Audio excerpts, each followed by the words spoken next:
E aí, terceiro ano, tudo bem com vocês? Aqui é o professor Danilo de História. Hoje nós vamos corrigir a atividade revisional que foi passada aí na última aula, tá certo? Vamos falar sobre cada uma das 20 questões que foram passadas e eu espero que vocês acompanhem a correção, que isso daí é de extrema importância para a gente rever um pouco dos conteúdos que já foram abordados até aqui. Bora lá! Questão 10. O que foi o período pré-colonial brasileiro? Uma questão aí bem simples, galera. É todo o período lá compreendido entre a descoberta do Brasil e a década de 1530. Por quê, professor? Durante esses 30 anos aí, mais ou menos, os portugueses descobriram, entre aspas, o Brasil, certo? Mas não investiram muito por aqui.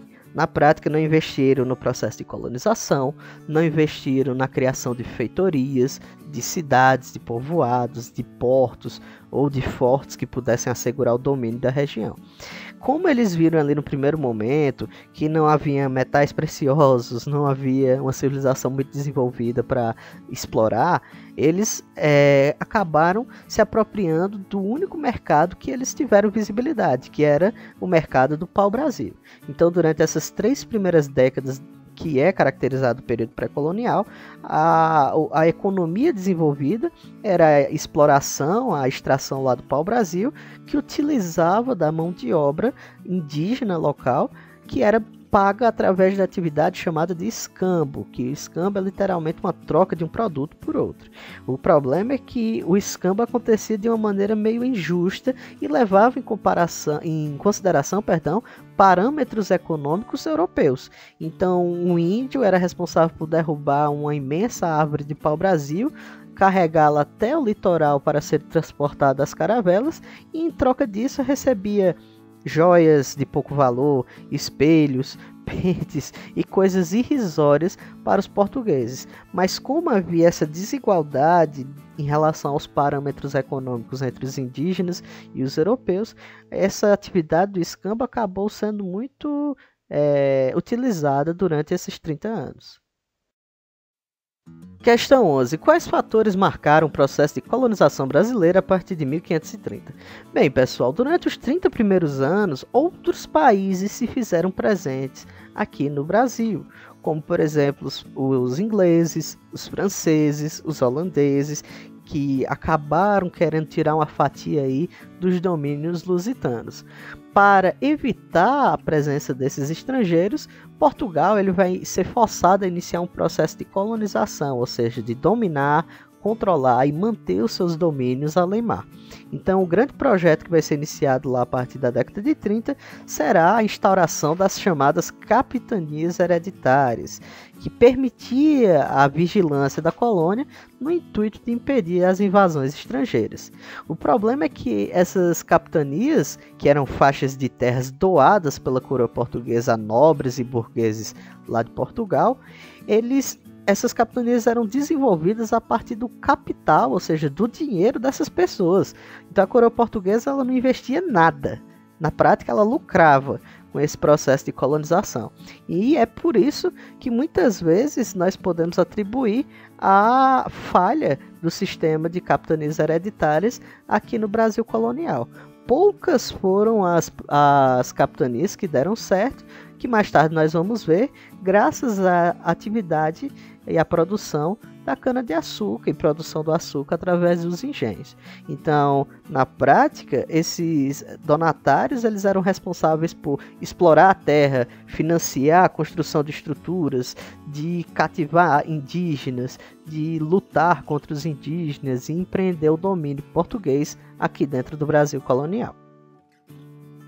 Já a questão 3 pergunta o seguinte: o que foram as capitanias hereditárias? Bem, pessoal, o sistema de capitanias hereditárias ele não foi inédito aqui no Brasil. Ele já tinha sido aplicado pela coroa portuguesa em várias outras regiões do seu Império Ultramarino. Aqui no Brasil, a sua estrutura ela foi aplicada pela primeira vez a partir do ano de 1534, que consistiu basicamente na divisão de faixas de terra que se estendiam desde a linha lá do Tratado de Tordesilhas até o litoral do Brasil colonial. Essas áreas elas eram entregues a pessoas de confiança da coroa portuguesa para que eles pudessem investir seu próprio capital aqui e poder, de alguma forma, extrair alguma vertente, alguma forma de riqueza. Isso para a coroa portuguesa era extremamente positivo, porque não gastava, literalmente não despendia nada dos seus bolsos e promoviam a colonização da região, e, entre aspas, havia a vantagem dos chamados donatários em lucrar com essas atividades. O problema é que, chegando aqui, eles viram que o problema era muito maior do que eles imaginavam, porque eles, além de desenvolverem atividades econômicas viáveis, tinham que gastar do seu dinheiro para construir estruturas, garantir o povoamento dessas regiões, pagar os salários de homens livres, escravizar e controlar as populações indígenas. Então acabou se tornando um problema muito maior, fazendo com que pouquíssimas capitanias hereditárias de fato tivessem algum sucesso, especificamente lá a capitania de Pernambuco, graças à implantação da chamada economia açucareira. Questão 12. O que foi a economia açucareira no Brasil colonial? Quais suas principais características? Eu coloquei aí bem sucinto para vocês. Iniciada a partir do século XVI, desenvolvida a partir da introdução da agricultura da cana-de-açúcar no Brasil colonial. É importante a gente destacar que essa não era a primeira experiência dos portugueses na produção de cana-de-açúcar, mas sim uma lógica de produção que era exportada lá das suas colônias no litoral africano. Entre as capitanias brasileiras que receberam essa produção, as que mais bem se desenvolveram foram as capitanias de Pernambuco e São Vicente, já que contavam com um clima e com um solo propício para a produção da agricultura da cana-de-açúcar. Então, o molde que nós vamos ter aqui de produção vai ser chamado de plantation. O que é o plantation, professor? É uma monocultura, ou seja, uma produção agrícola de um único gênero, voltada para a exportação e utilizando mão de obra negra e escrava, o que vai ser um dos fatores que vai influenciar aí na introdução da escravidão africana aqui no país, aqui na colônia. Questão 13. Como se caracterizava a chamada sociedade açucareira no Brasil colonial? Uma questão que acaba sendo uma desenvoltura lá da questão anterior. Bem, pessoal, um dos traços marcantes da sociedade açucareira era a figura do negro escravo vindo da África, que literalmente ele ocupava a maior parte da mão de obra utilizada dentro do Brasil colonial. Outra figura que nós temos que destacar é a figura do senhor de engenho, que era literalmente o dono das produções, o dono da terra, o dono dos engenhos, o dono de tudo, e acabava centralizando em si toda a dinâmica social, econômica, política. Então, de alguma forma, todas as pessoas que viviam aqui, livres ou não, acabavam tendo algum laço de dependência com o senhor feudal, com o senhor de engenho, perdão. Então, na prática, essa estrutura social iniciada lá com o senhor de engenho no topo, acabava sendo fragmentada em padres, familiares, jagunços, funcionários livres, pequenos comerciantes e, por último, a grande massa de escravos que sustentava toda a estrutura da atividade açucareira aqui no Brasil colônia. Questão 14. Quais fatores incentivaram a transição da mão de obra indígena e escrava para a mão de obra negra escrava no Brasil colonial? Dinheiro, pessoal. A grande razão era essa. Pense comigo, a coroa portuguesa ela tinha um monopólio da exploração dos negros no continente africano, o monopólio da venda de negros escravos aqui no Brasil colonial. Então, basicamente, ela tinha todo o controle e a margem de lucro acabava sobrando para a própria coroa portuguesa. Já a atividade de escravidão indígena era algo que acontecia de maneira local dentro da colônia. Então, toda a verba, toda a riqueza que era produzida em torno disso acabava permanecendo aqui. Então, para a coroa portuguesa era muito mais vantajoso introduzir a mão de obra negra escrava aqui no Brasil colonial e fazer de toda a produção açucareira e outras atividades agrícolas ou pecuárias o grande mercado consumidor dessa mercadoria que ela tinha monopólio. Questão 7. O que foi e como ocorreu o tráfico negreiro? Para responder, construa um mapa mental sobre envio para coordenação. Pois é, pessoal, teve muita gente aí que não enviou esse mapa mental, ainda não fez, né? Apenas a Nicole que me enviou e que eu recebi o mapa mental dela, que ficou excelente. Parabéns, viu, Nicole? Então, para ajudar vocês na construção, eu mesmo produzi um mapa mental para facilitar o entendimento do que seria o tráfico negreiro. Mas para ajudar vocês, eu fiz aqui meu próprio mapa mental aí para vocês terem uma ideia de como fazer o de vocês. Basicamente, pessoal, o tráfico negreiro europeu iniciou-se lá no século XV nas chamadas feitorias, que eram localizadas no litoral do continente africano, estabelecendo relações entre portugueses e as tribos africanas. Os portugueses ofereciam produtos raros dentro do continente africano, enquanto que as tribos mais fortes da região acabavam escravizando as tribos de menor força. Esses negros cativos, eles eram transportados nos chamados navios negreiros ou navios tumbeiros, que eram grandes embarcações que transportavam centenas e centenas de escravos através do Oceano Atlântico. Esses escravos vinham em condições subhumanas, como nós vimos lá nas videoaulas, com péssima alimentação, péssima acomodação.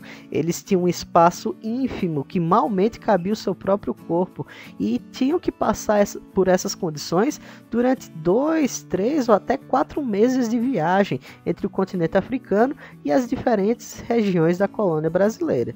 Então, ao chegarem aqui no litoral do Brasil, eles eram vendidos por valores altíssimos, o que garantia um enorme lucro lá pelos traficantes de negros, já que era uma mercadoria de grande importância dentro da lógica econômica da economia açucareira. Questão 8. Caracteriza o desenvolvimento da atividade mineradora no Brasil colonial. Bem, pessoal, a atividade mineradora no Brasil colonial ela é destacável em relação a questões geográficas, questões econômicas, políticas, sociais e culturais dentro da colônia. Essa atividade foi possível graças à descoberta de jazidas de ouro e diamante pelos bandeirantes paulistas lá durante o período que nós chamamos de século XVIII. Essas minas elas estavam concentradas lá no que nós chamamos hoje de Minas Gerais, ali na região centro-oeste, e permitiu que várias mudanças dessas condições que eu falei, cultural, econômica, social, ocorressem dentro da colônia. Essas transformações acabaram permitindo uma inversão geopolítica entre o Nordeste e o Sudeste. Professor, o que seria isso de fato? Antes, o centro da economia colonial aqui no Brasil era o Nordeste, lá com a atividade açucareira. Com a queda da atividade açucareira e com o crescimento, o desenvolvimento da atividade mineradora, tanto a capital política aqui dentro da colônia, como também o foco econômico passou a ser a região sudeste, que era a região litorânea, que poderia escoar toda a produção de ouro.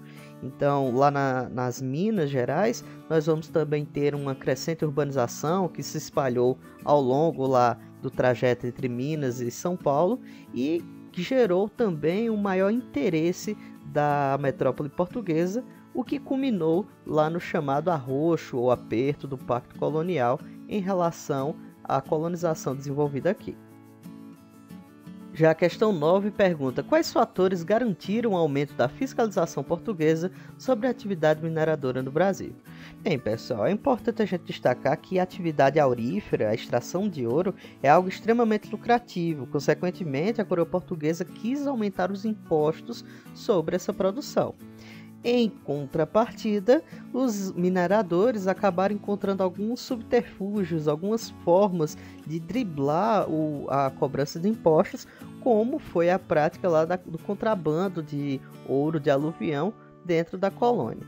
Isso fez com que a coroa portuguesa reagisse, aumentando ainda mais os impostos e criando algumas instituições que facilitassem a cobrança e a arrecadação desses valores, como também a vigilância sobre o próprio mercado do ouro dentro do Brasil. E isso culminou na instituição lá das casas de fundição, que serviam basicamente para derreter esse ouro em pó, transformando ele em lingotes ou em barras de ouro. Cada barra dessa recebia um selo oficial da coroa portuguesa, com os registros que determinavam quem tinha produzido, em que época tinha sido fundido esse ouro, e assim legalizar o transporte dessa mercadoria dentro do Brasil colonial. Isso fazia também com que a coroa portuguesa, no processo de fundição, já retirasse lá os 20%, né, o quinto do ouro, garantindo a cobrança de impostos e o acúmulo de riquezas por parte da coroa. E a última questão dessa primeira parte da atividade fala: explique o que foram as revoltas nativistas. Pessoal, as revoltas nativistas ocorreram lá entre os séculos 17 e 18 no Brasil colonial e eram lutas ou revoltas que buscavam atender a necessidades locais. Então não podemos dizer que as revoltas nativistas tinham um caráter, por exemplo, emancipacionista, nem separatista, nem tinham ideais nacionalistas por trás. Muito pelo contrário, essas revoltas elas eram alimentadas por insatisfações diante do arroxo do Pacto Colonial. Várias práticas abusivas lá da coroa portuguesa, como o aumento de impostos, uma maior fiscalização sobre as atividades comerciais, a proibição da escravidão de escravos indígenas ou a proibição da extração das drogas do sertão, acabaram influenciando e prejudicando essas economias locais que reagiram através dessas revoltas. Questão 1 fala o seguinte: caracterize o chamado crescente fértil. Pessoal, o crescente fértil faz referência a uma região localizada lá no Oriente Médio, entre os rios Tigre, Eufrates, Nilo e Jordão, que coincidentemente são o ponto de partida da sedentarização das principais civilizações que nós estudamos aqui, e que lá podemos destacar essas civilizações entre os hebreus, os egípcios, os mesopotâmicos. Entre os mesopotâmicos temos os caldeus, assírios, babilônicos e etc. Esses grupos eles permitiram um enorme desenvolvimento a nível civilizacional, garantindo assim o surgimento também das primeiras civilizações humanas. Dentro desse contexto, foram possíveis lá a passagem da pré-história para a história, tendo o desenvolvimento das revoluções agrícola ou neolítica, como vocês queiram chamar, da revolução urbana e do desenvolvimento e formação das primeiras formas de escrita, como a cuneiforme hieroglífica, como também a formação dos primeiros estados.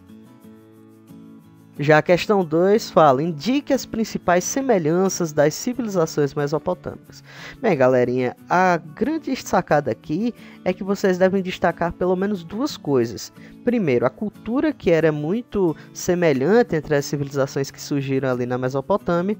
Além disso, todas tiveram o mesmo ponto de partida: o desenvolvimento lá de uma economia de irrigação baseada lá na atividade agrícola. Então, ao longo dos anos, passaram por diversos conflitos lá pela dominação de terras, já que levavam em consideração que a terra era um bem que definia o nível de riqueza e de sobrevivência dessas populações, e além disso, eles levaram em consideração, a nível cultural, né, que eles tinham uma religião muito vasta e muito diversa, ligada a fenômenos naturais, a acontecimentos e fatos naturais, o que poderia caracterizá-la como uma religião politeísta. Já a questão 5 pergunta o seguinte: quais as principais características da Grécia Antiga? Bem, pessoal, religiosamente eles eram politeístas, acreditando em vários deuses que ao mesmo tempo detinham em si um poder divino, mas sob uma forma humana. Além disso, a sua agricultura era o que movimentava de fato a sua economia, mas nem por isso deixou de desenvolver atividades como o comércio e o artesanato. É necessário a gente dizer também que uma das grandes características aqui é que a Grécia Antiga, apesar de nomearmos toda a Península Balcânica como a Grécia Antiga, eles não tinham unidade política alguma. A única coisa que eles compartilhavam de fato eram a sua cultura, então aspectos como as divindades, como a linguagem, como a postura ou a maneira de pensar. Questão 6. O que eram as polis? A partir delas, explica as características políticas da Grécia. Eu acabei adiantando na questão anterior, né? As polis, pessoal, eram cidades-estados separadas e independentes de si, desenvolvidas lá na Grécia Antiga, que tinham sua própria forma de lidar com questões políticas, econômicas e religiosas. Inclusive, cada polis tinha sua própria divindade maior. como por exemplo Atenas, que era a deusa Atenas, ou Esparta, que era o deus Ares, o deus da guerra. Por isso, podemos apontar como grande característica política uma enorme descentralização política, uma independência muito grande dessas cidades-estados, não havendo nenhuma união dentro da Península Balcânica, a não ser através da cultura que perpassava todas as polis. Questão 7. Caracterize os seguintes períodos da história de Roma. Letra A, monarquia. Bem, pessoal, é durante a monarquia que há a organização política inicial lá de Roma, através de um poder político centralizado na figura do rei, a partir do século VI. Esse período também ele é marcado pela invasão lá dos povos etruscos, que passaram quase 100 anos dominando os romanos, até que esse governo imposto fosse derrubado pelos próprios romanos. Letra B, República. Durante a República, galera, é um período que realmente há uma grande divisão social que ficou marcada lá entre os conflitos sociais entre patrícios, que eram os privilegiados, descendentes diretos dos fundadores de Roma, enquanto que do outro tínhamos os plebeus, que não tinham propriedades e que viviam através da servidão aos patrícios. Dentro desse contexto aqui, nós temos uma política dividida entre magistrados que era limitado pelo Senado, que o Senado era basicamente uma assembleia com os membros mais antigos dos patrícios. Houve também um grande aumento das regiões conquistadas, inclusive do Mar Mediterrâneo, ou seja, do Mare Nostrum, que vai permitir aí uma maior gama de atividades comerciais, um maior acúmulo de riquezas centralizados lá na cidade de Roma, e também garantindo um aumento da população escrava. Esses escravos eles eram lá cativos, eles eram presos através das chamadas guerras de expansão. Então, todas essas condições aí permitiram um enorme fortalecimento da classe militar, ou seja, dos soldados romanos, que contavam cada vez mais com melhores equipamentos, melhores armas, melhores treinamentos, fazendo com que o exército se tornasse uma instituição muito prestigiada dentro de Roma e também extremamente importante para a lógica de manutenção da economia romana. E a letra C é o Império. A partir desse momento que nós temos o fortalecimento e a centralização política dos magistrados.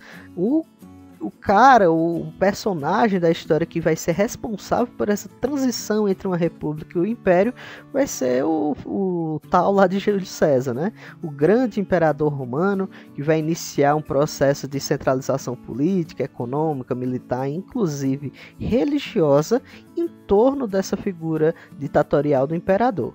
César, durante o seu governo, ele vai ser responsável por uma série de transformações a nível político e social, tentando ali diminuir a acirrada disputa entre plebeus e patrícios, garantindo uma série de direitos políticos e privilégios às classes plebeias. Isso acabou no caso, afastando o apoio do Senado, que vai conspirar contra a sua morte lá no ano de 60 depois de Cristo, garantindo que um novo triunvirato ou uma nova série de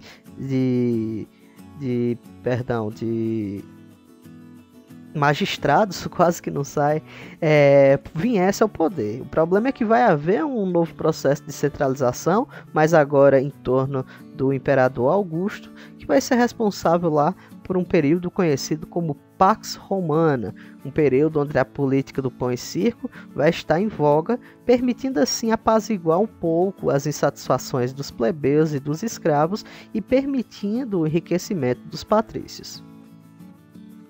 Questão 8. Quais fatores garantiram a fragilização e queda do Império Romano? Vocês podem estar pensando aí, professor, o Império Romano era o maior império da sua época, o mais rico, o mais extenso. Como é que um império tão grande, tão forte, tão rico, simplesmente ruiu? Bem, pessoal, a grande dimensão que ele tinha foi exatamente o início da sua derrocada. Por ser muito grande, galera, dificultava muito o processo de coleta de impostos, de administração.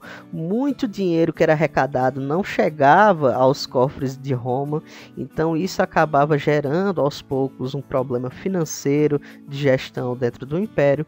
Além disso, chegou um momento que o Império Romano simplesmente não tinha mais para onde crescer. Principalmente porque dividia lá suas fronteiras com outros exércitos, com outras civilizações que eram tanto quanto fortes ao Império Romano, o que acabou prejudicando a anexação de novos territórios. Isso para a economia romana era extremamente prejudicial, porque grande parte das riquezas geradas ao longo dos anos pelo Império Romano vinha exatamente dos chamados espólios de guerra, ou seja, de toda a riqueza tomada dos povos que eram conquistados. Outra coisa também é que a atividade a atividade escrava e o escravo em si se tornaram parte fundamental da produção agrícola do Império Romano, se tornando lá a grande maioria da mão de obra existente dentro do Império. Então, se não existiam mais territórios e povos para dominar, consequentemente e progressivamente não existiam mais escravos para irem substituindo aqueles que iam morrendo ao longo do tempo. Então acabou gerando uma crise agrícola aí, que culminou também numa crise alimentícia, ou seja, na falta de alimentos para a população, tornando esse produto cada vez mais caro. Então, diante de toda essa fragilização econômica, política e social, as fronteiras do Império Romano acabaram sendo desabastecidas, os soldados passaram a contar cada vez menos com treinamento, cada vez menos com equipamentos de ponta, com armas de alta qualidade, menos soldados protegendo as fronteiras, fazendo com que os povos bárbaros que viviam em torno à margem do Império Romano passassem a adentrar e interferir dentro do Império Romano e garantindo mais tarde, inclusive, a sua queda. A questão 7 pergunta o seguinte: o que foi o feudalismo? E explica o contexto histórico de seu desenvolvimento. Bem, galerinha, o conceito de fato de feudalismo é o seguinte: sistema econômico, social, religioso, cultural e político que vigorou lá na Europa Ocidental entre os séculos V e o século XIV. Mas cada uma dessas esferas aqui abordadas, elas têm um aprofundamento muito maior. Por exemplo, em relação à mão de obra daquela época, que mudou completamente. Antes, no Império Romano, nós tínhamos o destaque ao trabalho escravo, que aqui ele vai ser transformado em um sistema de vassalagem, suzerania, com aquelas relações sociais de direitos e deveres entre o senhor feudal e o seu servo. Já a sociedade vai viver profundas transformações no que tange a como essa sociedade era dividida. Naquela lógica lá de patrícios, plebeus e escravos, nós vamos dar lugar agora a uma sociedade estamental, ou seja, composta por estados, onde tínhamos no topo o clero, em seguida a nobreza e por último os camponeses. E isso diante de toda a lógica de ceder terras, doar terras, trabalhar na terra, ter os impostos sobre a terra para pagar para os senhores feudais. E por último nós temos um grande fortalecimento da instituição que era a Igreja Católica, principalmente a partir do momento que a Igreja busca se aproximar dos reinos bárbaros, garantindo assim um apoio político e, para os bárbaros, um apoio e um controle social da população através das práticas e dos dogmas religiosos. Já a questão 8 fala o seguinte: por qual motivo a Idade Média é entendida como um período teocêntrico?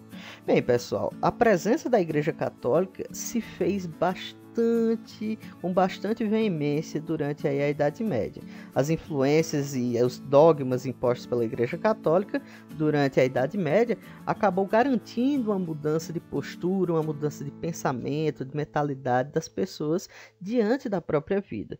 Em vez de pensarem agora no acúmulo de riquezas, pensavam na vida após a morte, na vida eterna ao lado de Deus, apoiada lá por Jesus Cristo. Então tem uma mudança muito grande na forma de pensar e, consequentemente, nas práticas políticas, nas práticas sociais, na produção de saberes e conhecimentos durante esse período. Os reinos bárbaros eles vão se aproximar da Igreja Católica no intuito de se apoderar de toda a estrutura e toda a herança romana que a Igreja Católica tinha em relação à cobrança de impostos, administração e etc., enquanto que a Igreja Católica se fortalecia com o aumento do número de fiéis, o que também corroborava para o aumento da riqueza que era angariada pela instituição, e também ganhava prestígio social, garantindo um processo de centralização social em torno da igreja, garantindo também um controle maior sobre a produção de conhecimentos e dos saberes que foram difundidos dentro das sociedades feudais. Questão 9. Quais fatores iniciaram o processo de esfacelamento do sistema feudal na Europa? Bem, galera, foram vários fatores e é importante a gente notar que o sistema feudal ele já andava meio capenga ali desde o século X, que foi o início do período chamado de Baixa Idade Média. Várias transformações vão acontecer, motivadas pelas cruzadas, motivadas pelos renascimentos que surgiram durante esse período, o que garantiu a formação de uma nova classe social, que foi a burguesia, a centralização política e administrativa em torno dos reis. Outros fatores que influenciaram também foi a peste bubônica, que se difundiu bastante nas grandes cidades e nos centros urbanos espalhados pela Europa, a Guerra dos 100 Anos, travada lá entre a França e a Inglaterra, que acabou facilitando a construção de sentimentos nacionalistas e a centralização política em torno dos reis, as revoltas camponesas contra a nobreza que explorava cada vez mais ela, a fome que assolou o continente europeu diante da escassez de mão de obra nos campos, que grande parte dos camponeses acabam morrendo com a peste bubônica, e uma série de transformações que nós chamamos de renascimentos, entre eles o renascimento comercial, o renascimento urbano e o renascimento cultural. Todos esses fatores, de alguma forma, pessoal, ajudaram a desfazer e diluir as bases e os princípios do sistema feudal que nós conhecemos aí nas questões anteriores. E a última questão da frente 2 fala: explique o processo de centralização política que culminou na formação das monarquias nacionais. Bem, galera, esse processo ele é um pouco mais complicado e um pouco mais específico. Assim, cada região ao longo do século 13, 14 e 15 ali da Europa acabou vivendo os seus próprios processos com suas próprias especificidades, suas próprias influências e seus próprios propósitos. Mas essa questão aqui pede para que vocês tracem características gerais que permitiram que essas monarquias nacionais fossem formadas. Entre eles, eu acabei elencando os 3 principais. O primeiro desses fatores seria a influência da burguesia na arrecadação e no aumento da riqueza desses reis. Essa burguesia interessada em unificar e diminuir os impostos que pagavam em toda a região que chegavam lá com seus produtos, eles pensaram: peraí, se eu ajudar esse rei aqui a centralizar o poder político, a fortalecer o seu exército, a unificar as normas e as leis vigentes nessa região, eu vou pagar cada vez menos impostos, aumentando também a margem de lucro que eu tenho sobre a minha atividade. Então isso acabou favorecendo muito a formação de um exército profissional que atuava exclusivamente de acordo com os interesses do rei.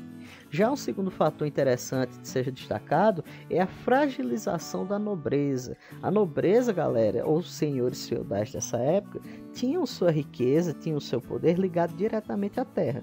O problema é que a fome, a peste negra e todos aqueles fatores que nós elencamos anteriormente, como também um crescimento lá da população urbana e um esvaziamento do campo, nós vamos ver que esse poder rural que a nobreza detinha acaba diminuindo cada vez mais. Então eles vão buscar apoio junto ao rei, que era a nobreza real, consequentemente detinha mais impostos, detinha mais poder, vão buscar ao lado do rei um apoio de literalmente sobrevivência. Então a nobreza acaba, mesmo a contragosto, ficando do lado do rei, o que garantia um fortalecimento político do monarca. E por último, o grande fator que eu gostaria de destacar seria o apoio dos próprios camponeses. Eles que eram cada vez mais explorados, que estavam morrendo de fome, eles buscaram na figura do rei alguém para acalentar suas dificuldades, para diminuir as dificuldades que eles vinham passando aí entre os séculos 13 e 14, o que garantiu também um apoio social. Então nós podemos aí elencar apoio financeiro por parte da burguesia, apoio político por parte da nobreza e apoio social por parte dos camponeses. Então o rei ele acabava se tornando um mediador entre os problemas que essas classes sociais apresentavam, e nesse processo de diminuir os problemas que eles passavam, ele acabou se favorecendo de alguma forma, o que culminou lá no fortalecimento político e na consolidação da centralização política da monarquia nacional.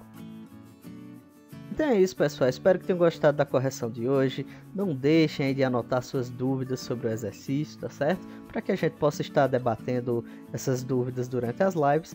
E caso não queira esperar, pode deixar aí nos comentários que eu vou estar respondendo elas assim que possível, tá certo? Desejo a todos uma ótima semana, um grande abraço em cada um de vocês e até mais.